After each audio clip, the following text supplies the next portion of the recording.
Hello everybody, I'm Meso, and welcome to some exciting BIONICLE 2016 news, namely, descriptions of the winter wave of 2016 BIONICLE sets posted by Twistlaw on the TTV Message Boards.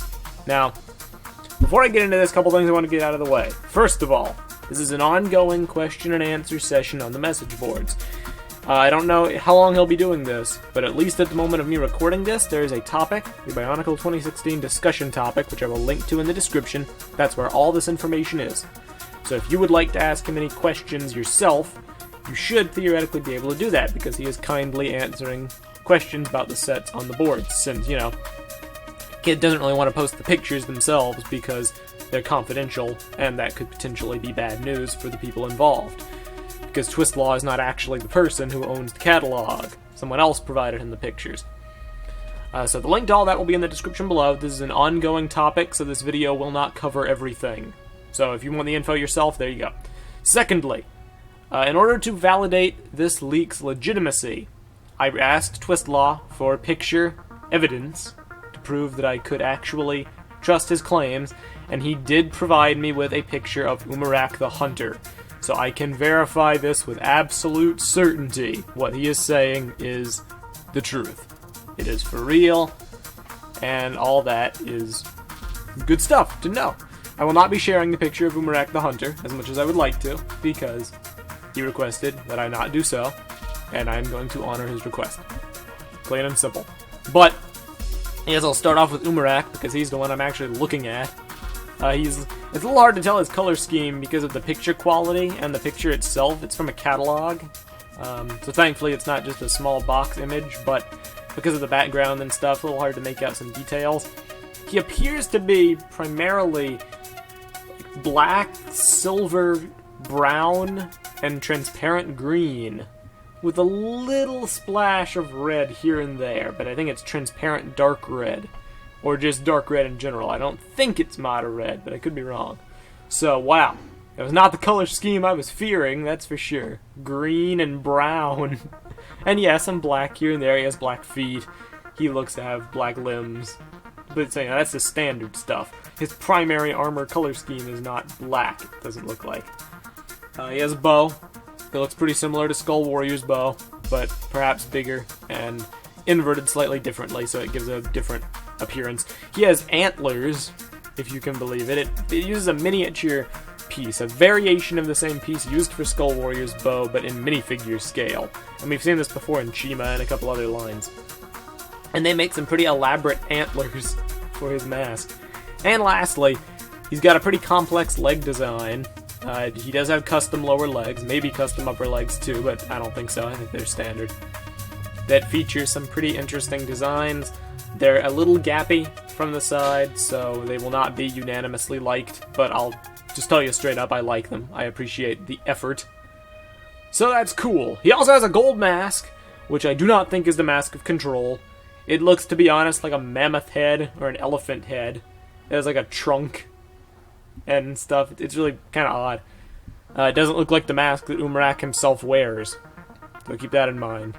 I guess it kind of looks like the Mask of Control, but not really. It looks way different in the trunk area. So, my prediction is we'll get the Mask of Control in the summer. I don't think we're going to be getting it in this wave. Anyway, Umarak aside, he also goes into detail about the Toa and the creatures. Namely, Onua has a very Winua Metru vibe. Tahu's mask looks like a red Gali Nuva-esque mask. Gali, a mix between Holly and Nakama's masks. Hohatu is kind of like an Olmec plus a Kakama. Liwa, I'm not sure if I said this, I have short-term memory. I think I said Liwa, it's Matao Metru's mask. Kopaka apparently has no eyepiece. Looks kind of like a mix between a How and a Helmet-esque design. And all six definitely have a golden mask. So, there you go. Now, he posts some other info. And it should be noted that the pictures, they're not like super high definition, crisp and clear images. The info he's providing could be a trick of the eyes. but we know he's not intentionally lying. Everything he's saying is what he believes he sees. So when he says stuff like, oh, Tahu's mask looks like Gali Nuva's, it's mainly referring to the general shaping. It doesn't mean he'll necessarily have, like, a nose, and it doesn't mean the mask will look like exactly the same. The creatures, I forget their names because I haven't memorized them because I'm a chump, but Creature of Earth is kind of like a mole, Fire, a phoenix, Water, a fish, Jungle, a flying spider, and he puts a question mark because he really doesn't even know what it is. That's the best description he can give. And Stone kind of looks like a scorpion, or a Scorpio. And he can't really make out what Melon is, because he is featured below Kopaka in the catalog, so it's a little difficult for him to see. We still have the piston add-ons, supposedly, and some new armor. And then the biggest controversial thing. Probably gonna make a lot of people upset. Probably gonna make a lot of people interested, because there's nothing overtly wrong with this piece. Supposedly the Toa all use the Star Wars construction figure chest armor, which, if you've seen the Star Wars sets, you know what it looks like. It's a fine piece. It's armor. That's what it is, really. It clips onto a ball joint just like every other piece of armor, and it has elaborate prints on it, and it does a really good job of armoring the figure from the side and the back because of how it contours around the torso bone. The main point of contention with this piece is that it can only be used effectively on the larger size of torso bone, which we have not yet seen in Bionicle 2015, so a lot of people may not even know what I'm talking about, unless you unless you followed Hero Factory. There's a larger variant of the torso bone that's mainly used on Titan sets, and it's used in the Star Wars construction figures as well. So what this means is the Toa are going to be tall. They're going to be far taller than their 2015 counterparts. And, that's going to be a point of contention for some. Some may not like the look of the armor, but I personally, I liked their armor designs for 2015, but to tell you the truth, I'm sick of that piece, that upper armor piece, you know what I mean? The one they get printing on and they use it every year for everything. So if they're going outside the box and they're just going to make a new kind of shell and use that, maybe save some of the budget from the Star Wars figures, that's not a terrible thing. The main thing wrong with it is that it has no attachment points. It has no, double pin connectors, so its usage in mocking will be limited. But aesthetically, for the sets themselves, there's nothing wrong with it, in my opinion. It looks like armor. And it's not going to be super smooth and simplistic either, because they can add printing to it. And they will add printing to it, I'm pretty sure. Let's see what else he has. I apologize for the disjointed nature of this video, but when you're dealing with a lot of information like this, it's a little hard to consolidate it. Okay. Supposedly the Toa do not use transparent pieces, or at least not ones that are easily visible on the sets, at least that's what he says. Liwa has no Kitorange. So that's gone. That's either going to make people happy or sad. Again, for me, it makes me sad. I thoroughly like it. I like that color. It was a good accent. It was a daring color scheme that I think worked. And if they're not going to substitute it with transparent green for consistency's sake, then I wonder what they are going to substitute it with. Huh. And then he reclarifies that yes, Onua also uses the Star Wars torso. So, he's no longer using that Hulk piece, which, again, I liked the Hulk piece because it gave him a unique stature. If they can pull off that stature without using that stupid piece, I will not mind, because that piece is very limited in its usage. So, that's that. He cannot see the gearboxes, but they may still be there, but he does not know. He cannot confirm if we still have gears. Goes into depth on the Creature of Earth. Tons of purple, even some gold. Uses protector feet, purple claws, a golden head, big hands, maybe some new claw pieces. A little hard for him to tell. And I'm still scrolling down since I made this video. There's 20 new posts. I'll try to summarize everything possible. Onua has a serious big hammer. Looks like a powered-up version of Makuta's hammer. It even has that horn on the back. Tahu has 2 flame swords, but they're strange. Tahu is the most difficult to describe because he got a camera flash obscuring the picture. Gali has a spear with a Rotuga spinner?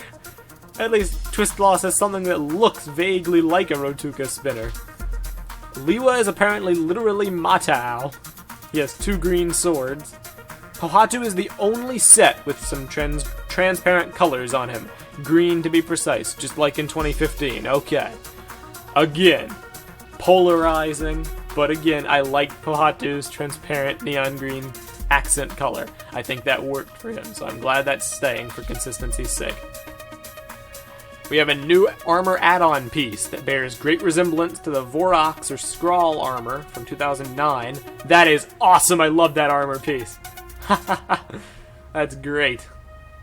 Alright, Pohatu has a spear, supposedly. Whatever, it's a spear. That's fairly generic, not gonna lie. Let's see what else we have. Sorry for my slowness. Ton of new parts. So that's cool. They're not skimping on the new pieces. And at the moment, that is the last of the information posted in the topic. Now once again, before we end, I must reiterate, this is ongoing. So if you would like to see the most up-to-date info, check the topic on the TTV Message Boards. It will be linked in the It will be linked in the description. You do not need an account to view, but you do need an account if you would like to add to the discussion, which, feel free. The TTV Message Boards is a great place. Fun place to be. Got tons of discussion. You can interact with us. Cool stuff all around. Stay tuned. Hopefully, I'm still on the hunt for pictures online. If I can find some pictures that I can share with you guys, expect another video. As of now, I've only seen Umarak, and I will not be disclosing it or sharing it out of respect for Twistlaw, who I once again must thank, as well as his source, for coming to the TTV Message Boards and saving the community, really, which has been going crazy for weeks now, desperate for new information. We finally have some new information. We finally have something to discuss. So thank you for that. And I hope you all enjoy. Sounds like 2016 is going to be probably a polarizing year. I'm liking where it's going. I've seen Umarak. He's cool. I have no doubt. Star Wars Construction, chestplate or not, the Toa are going to be great. Hopefully they keep gears. That's the big thing. We don't know yet about the gears. Hopefully. Fingers crossed. But until then, thank you for listening to this long news video. I'm Meso, and I will talk to you next time. Goodbye.